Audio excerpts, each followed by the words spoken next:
โยสวัสดีครับยินดีต้อนรับเข้าสู่รายการ Husky MotoGP News โอเคต้องขออภัยที่หายไปนานด้วยนะครับผมโอเคมากันเลยเป็นเรื่องท้าทายสำหรับการจัดความสัมพันธ์ภายในซุ้มเ e ปโซ Honda ในปี 2019 โดยทีมเมทระหว่างมาร์ค มาร์เควสและฮอร์เก้ โลเรนโซเปรียบเหมือนความท้าทายของอัลเตอร์โตปูอิกหรือว่านายใหญ่ของเ e ปโซ Honda ทีมฮอร์เก้ โลเรนโซจะย้ายจากดูคาติเข้ามาแทนที่ดานิแปรโดซาที่เพิ่งแถลงการแขวนหมวกไปในสนามเซตเทอร์ลิงที่ผ่านมานี่เองในตำแหน่งนักบิดคนที่ 2 ของ Repsol Honda ในฤดูกาลหน้ามีการอธิบายถึงเหตุผลที่อยู่เบื้องหลังการดึงโลเรนโซเข้ามาโดยผู้อีกให้เหตุผลว่าปรัชญาหลักของ Honda คือการเซ็นสัญญากับนักแข่งที่ดีที่สุดถึงแม้จะรู้ว่าดีลในครั้งนี้จะทำให้ทีมนั้นปวดหัวกับการจัดการความตึงเครียดระหว่างนักแข่งทั้ง2 คนในซุ้มโรงงานอย่างไรก็ดีครับการจัดการกับบุคลิกของนักแข่งทั้ง2นี้แตกต่างกันแบบเป็นปัญหาของทีมเลยแหละจะเฟ้นHonda เนี่ยจะเฟ้นหาวิธีที่จะสร้างตัวแข่งที่สมูทกับสไตล์การขับขี่ของทั้ง2 คนไม่ว่าจะเป็นมาร์ค มาร์เควสหรือคอร์เก้ โลเรนโซผู้ซึ่งสไตล์การขับขี่นั้นแตกต่างกันอย่างสิ้นเชิงเป็นเรื่องยากนะที่คนหนึ่งเขาขับแบบบ้าพลังอีกคนหนึ่งก็ขับแบบสมูทนุ่มๆนวลอะไรก็ว่ากันไปโอเคไปข่าวต่อไปกันเลย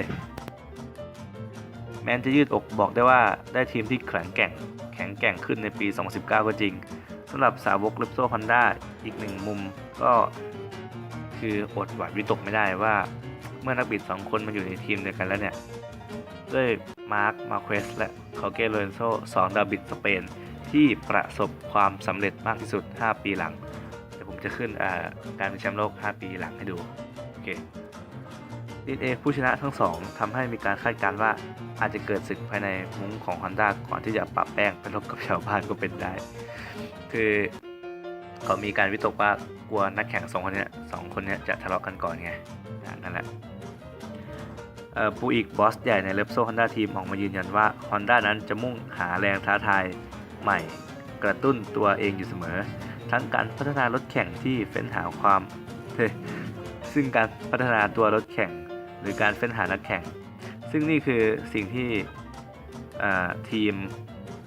ปักหลักอยู่แถวหน้าของวงการได้เป็นสิ่งที่ทำให้ทีม Repsol Honda เนี่ยอยู่แถวหน้าของวงการได้มาอย่างยาวนานพร้อมเชื่อว่าการจัดมาร์เควสและโลเรนโซมาแท็กทีมเป็นหัวหอกร่วมรบในปี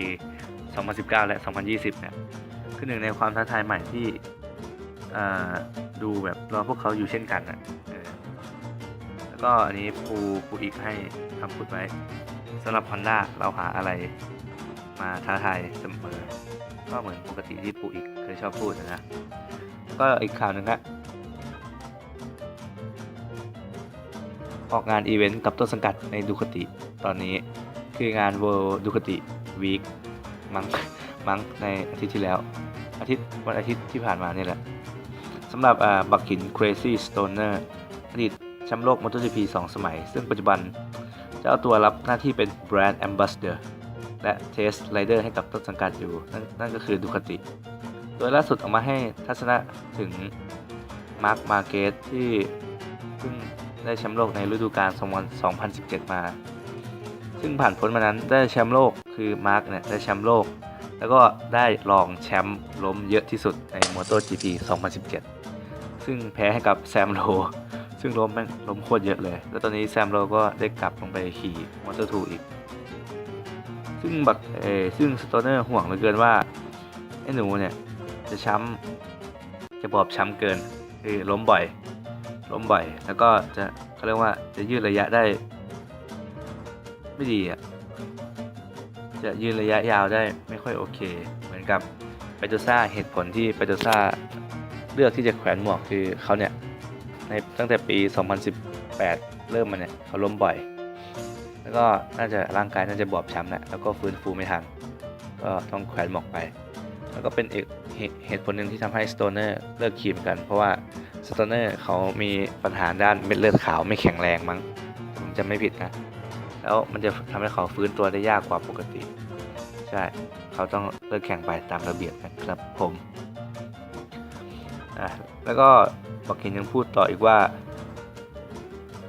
การล้มของมาร์คมาร์เควสคือการล้มเพื่อเรียนรู้การล้มเพื่อหาประสบการณ์เพื่อหาขีดจำกัดในตัวเองหาเซตติ้งรถหาความเหมาะสมของยางอะไรประมาณนี้เพราะการล้มของมาร์คเนี่ยมักจะเกิดขึ้นในรอบฟรีพรักทิสอยู่บ่อยครั้งซึ่งจอมบูชาวสเปนชาวสเปนว่านอกจากการบูบุญที่จัดการในเกมได้อย่างในสนามได้อย่างดีแล้วการล้มบ่อยมันไม่ทำให้จิตใจของมาร์คมาร์เควสอ่อนระทวยลงได้เลยคือกำลังกายกูก็เต็มกำลังใจกูก็มาอะไรเงี้ยถึงล้มกูไม่เป็นไรสุดยอดฮะโอเคสำหรับวันนี้ก็เอามาแค่3ข่าวกันแล้วกันสำหรับคลิปนี้โอเคต้องขออภัยด้วยที่หายกันไปนานเลยร่วมเกือบ3 เดือนได้ต้องขออภัยจริงๆเพราะมันไม่ว่างทำอะไรเงี้ยก็โอเคสำหรับคลิปนี้ก็ต้องขอตัวลาไปก่อนนะจ๊ะบาย